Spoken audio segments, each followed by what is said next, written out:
नमस्कार, वर्ल्ड में मैं रंजिता आपका स्वागत करती हूँ। आज हम पढ़ने वाले हैं क्लास 7 चैप्टर 1 हमारी पृथ्वी पर जीवन।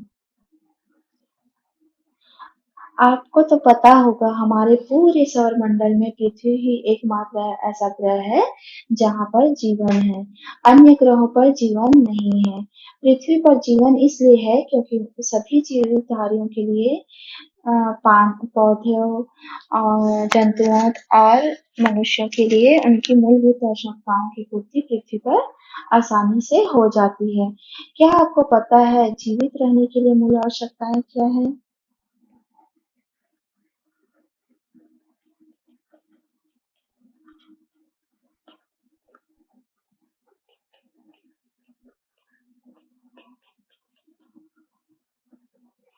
हाँ, जीवित रहने के लिए हमको किस किस चीजों की आवश्यकता होती है? हमारे लिए क्या क्या चीजें बहुत जरूरी होती है हमारे जीवन के लिए? तो हमारे जीवन के लिए मूल आवश्यकताएं हैं भोजन, जल, वायु,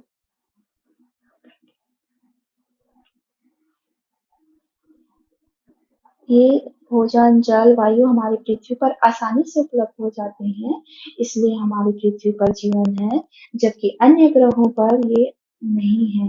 अर्थात अन्य ग्रहों पर भोजन, जल, वायु हमें आसानी से नहीं मिल पाती है, इसलिए वहाँ जीवन नहीं है। जीवधारी भिन्न-भिन्न अर्थात अलग-अलग प्रकार के पर्यावरण में रहते हैं, जैसे मैदान,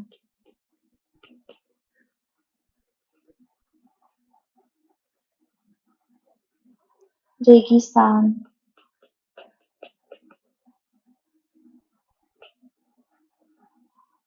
समुद्र,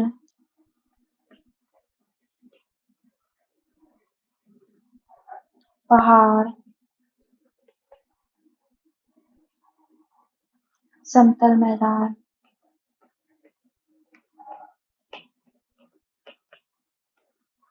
नदियाँ, तो कहीं पर क्या है? बर्फीले प्रदेश।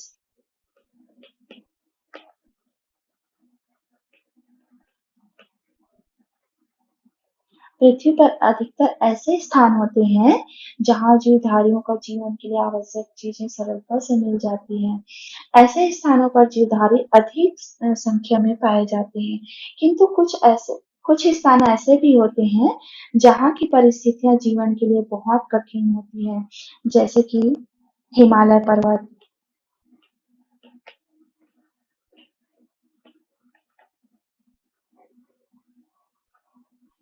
हिमालय पर्वत में बहुत अत्यधिक ठंड होती है। आपको तो पता ही है ना कि वहाँ जीवन कितना कठिन है। और दूसरी जगह है रेगिस्तान।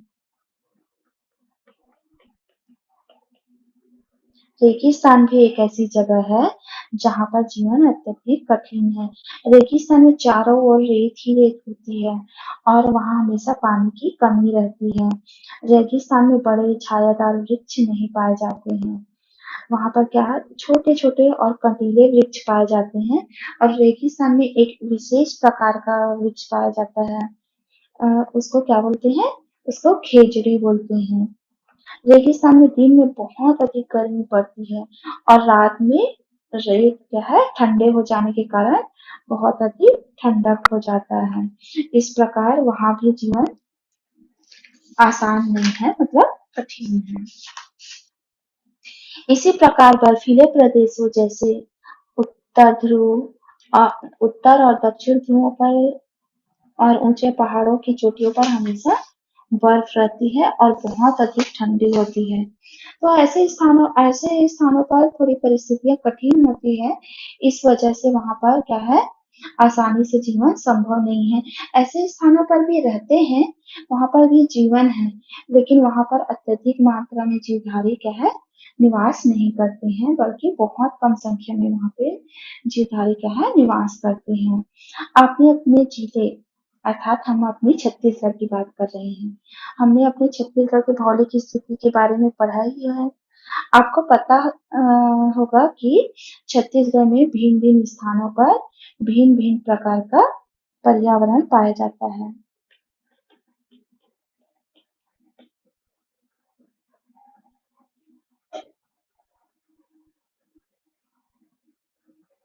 तो यहाँ पर भिन्न-भिन्न प्रकार का पर्यावरण पाया जाता है, कहीं पर मैदान,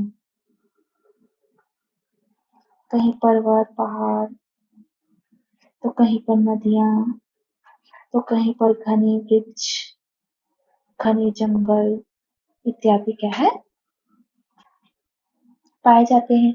और अपना छत्तीसगढ़, जब हमारे छत्तीसगढ़ में इतनी विभिन्नता है, तो हमारा देश भारत,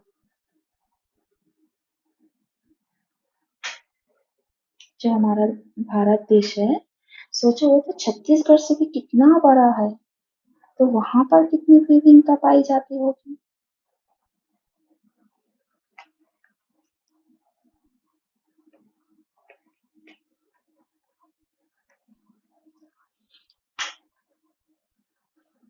हमारा देश क्या है छत्तीसगढ़ से कई गुना बड़ा है, तो यहाँ पर भी बहुत विभिन्नताएं पाई जाती है। भारत के तीन ओर समुद्र है, भारत के तीन ओर क्या है समुद्र है। भारत तीनों ओर से समुद्र से घिरा है ना। आपने पढ़ा ही होगा या देखा होगा। ग्लोब आपने कभी ग्लोब में देखा है कि हमारा भारत का नक्शा कैसे दिखता है और वो कितनी तरफ से समुद्र से घिरा हुआ है। भारत के तीनों ओर समुद्र से घिरा हुआ है। इसके उत्तर में क्या है हिमालय पर्वत है।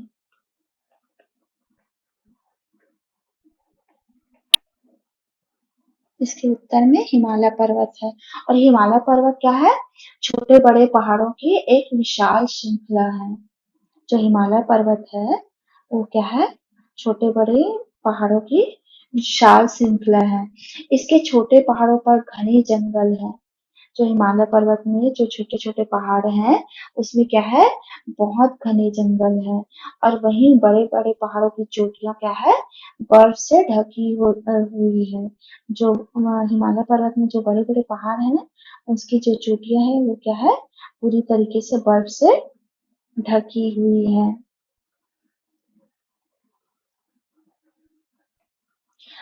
अब बात करते हैं राजस्थान के बारे में। राजस्थान के बड़े भाग में क्या पाया जाता है रेगिस्तान पाया जाता है।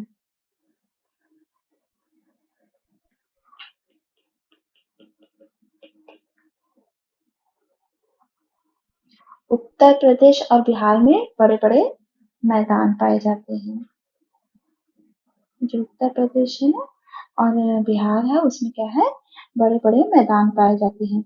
यदि हम पूरी पृथ्वी को देखें यदि हम अपनी पूरी पृथ्वी को देखें तो हमें और भी विविध प्रकार के पर्यावरण मिलेंगे। आपने पढ़ा ही होगा कि पृथ्वी के दो ध्रुव हैं। क्या है पृथ्वी के दो ध्रुव हैं। पहला है उत्तरी ध्रुव और दूसरा क्या है दक्षिणी ध्रुव।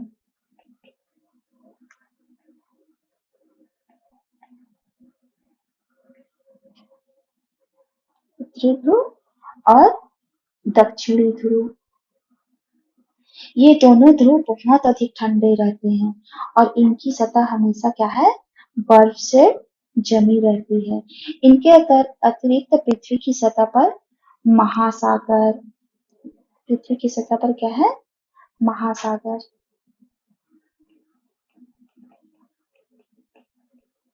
विशाल रेगिस्तान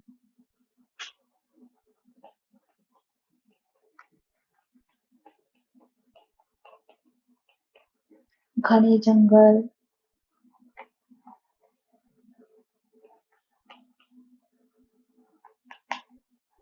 पर्वत पहाड़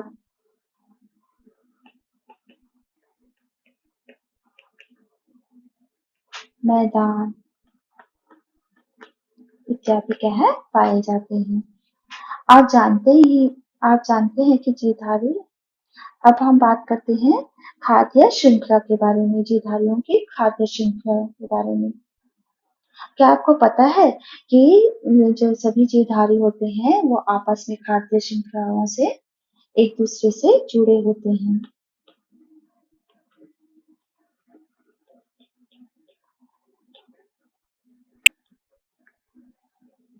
सभी जीवधारी क्या है, आपस में खाद्य श्रृंखला से जुड़े होते हैं।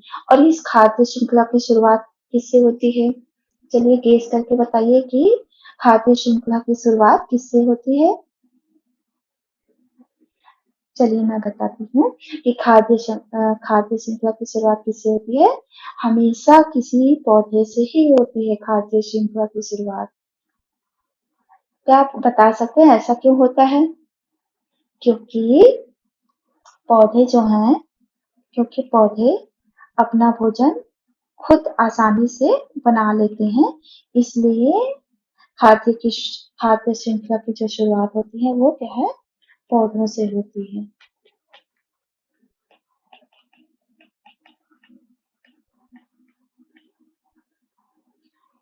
आइए अब हम अलग-अलग पर्यावरण की बात करते हैं।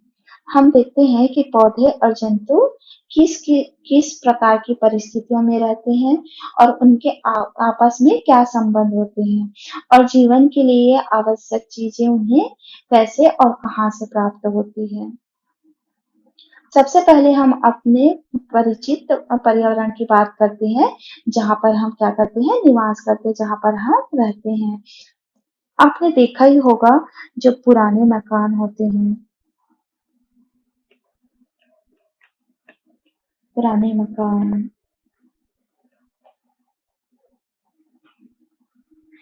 अ, किले, जो बड़े-बड़े किले होते हैं ना,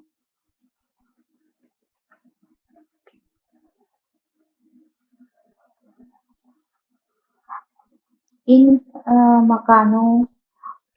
मकानों और की किलों की जो दीवारें होती हैं, उनमें पीपल के पौधे उग आते हैं। आपने भी अपने घर के आसपास देखा होगा, जो घर काफ़ी दिनों से मतलब जहाँ पर ज़्यादा आना-जाना नहीं होता है और थोड़ा-सा बंद रहता है या ऐसी जगह जैसे कि हम लोगों की छतें होती है, छत के किनारे पे कहीं पर से पीपल के पौधे उग आते हैं ना, ठीक उसी प्रकार जो पुराने मकान होते हैं, किले होते हैं, उसकी दीवारों पर क्या होते हैं, पीपल के पौधे उग आते हैं। इन पौधों को श्वसन के लिए हवा खूब मिल जाती है, खूब आसानी से मिल जाती है और हवा में उपस्थित कार्बन डाइऑक्साइड इन्हें भोजन बनाने में क्या है, सहायता प्रदान करती है। इसलिए वो आसानी से ऐसे जगहों पर क्या है, पीपल के पौधे उगाते हैं क्योंकि इनको हवा और भोजन तो आसानी से प्राप्त हो जाता है। अब देखते हैं कि इन्हें पानी और खनिज लवण कहाँ से मिलते होंगे। क्या आप गेस कर सकते हैं कि इनको जो पानी है वो कहाँ से मिलती होंगी? आपने देखा ही होगा कि जो गेहूँ है, गेहूँ, चावल इत्यादि में क्या है, छोटे-छोटे क्या है, घुन लग जाते हैं। आपने देखा होगा कि थोड़ा-सा जैसे ही जब ज़्यादा दिन हुआ, 1-2 महीने हुए, तो चावल और जो गेहूँ होते हैं या विभिन्न प्रकार की जो खाद्य सामग्री होती है, उसमें क्या है छोटे-छोटे घुन और कीड़े लग जाते हैं और हम उन कीड़ों को क्या बोलते हैं?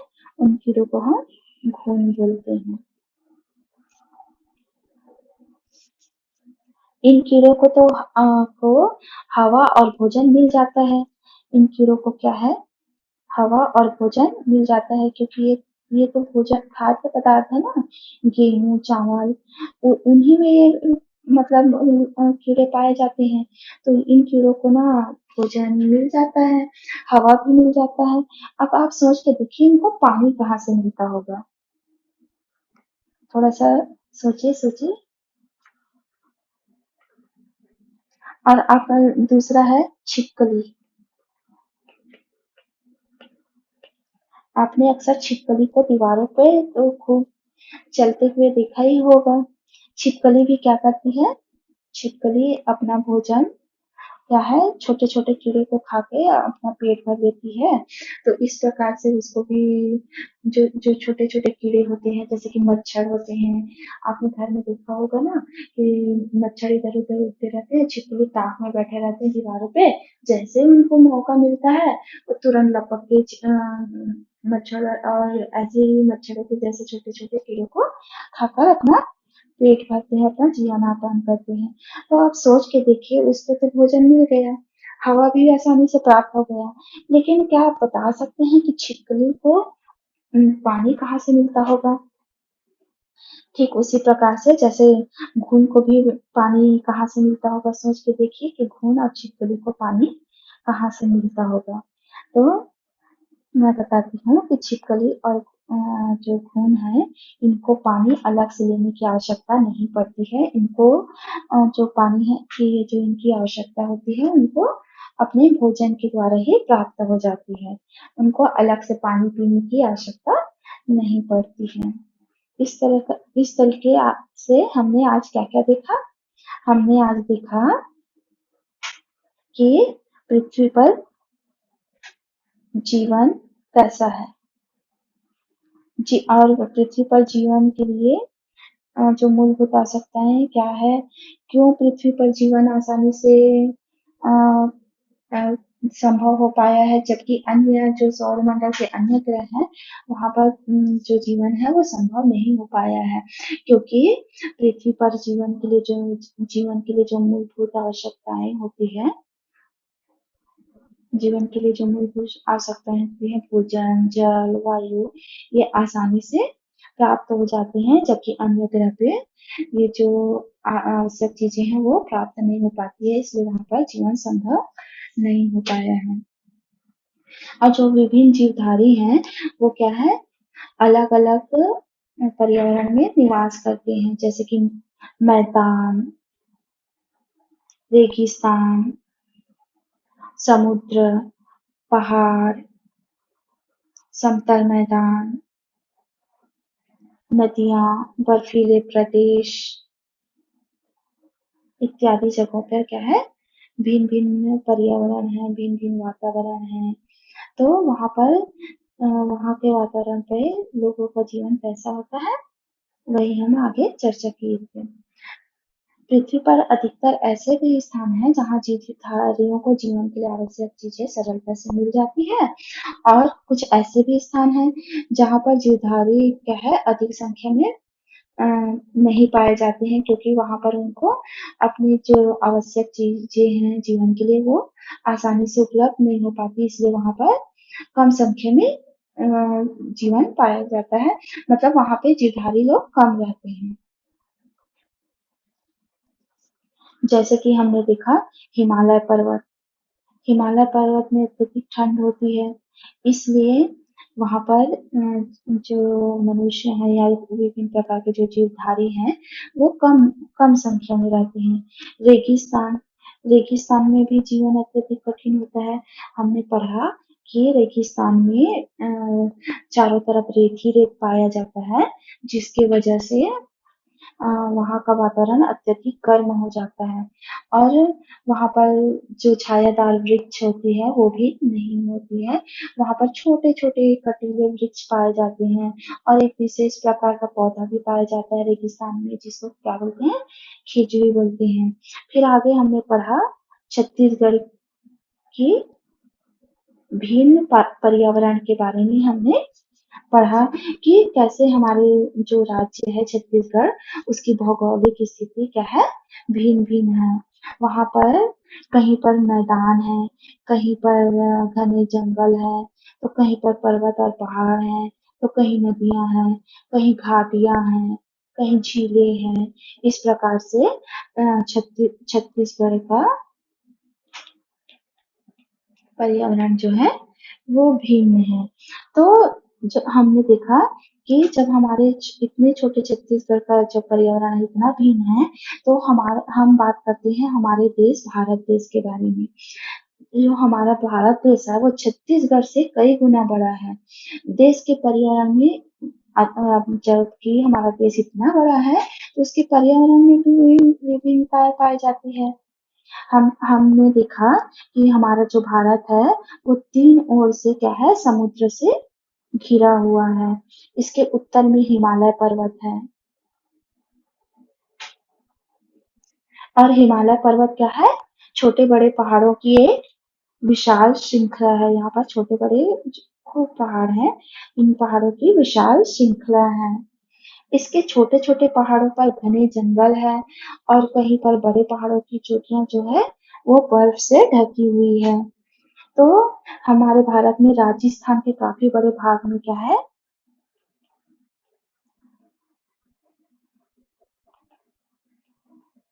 राजस्थान के बहुत बड़े भाग में क्या है रेगिस्तान है। तो रेगिस्तान में भी अ, क्या है जीवन आसानी से संभव नहीं है, वहां पे थोड़ी सी दिक्कत होती है। यदि हम पूरी पृथ्वी को देखते हैं तो हमें पृथ्वी में भी विविध प्रकार के पर्यावरण दिखाई देगी। और हम देखते हैं हमारी जो पृथ्वी है हमारी पृथ्वी में कितने ध्रुव हैं? हमारी पृथ्वी में 2 ध्रुव हैं। जो ऊपरी हिस्सा है वो क्या है? उत्तरी ध्रुव है और दक्षिणी हिस्सा क्या है? दक्षिण ध्रुव है। हमारे जो पृथ्वी है इसमें क्या है विशाल रेगिस्तान, महासागर, घने जंगल, पर्वत, पहाड़, मैदान इस तरीके से विभिन्न प्रकार का यहाँ पे एटमॉस्फेयर पर्यावरण पाया जाता है और यहाँ समतल भूमि नहीं होती है। विभिन्न प्रकार का भौगोलिक जो है इसमें विभिन्नता पाई जाती है। उसके बाद हमने क्या पढ़ा? हमने खाद्य श्रृंखला के बारे में पढ़ा।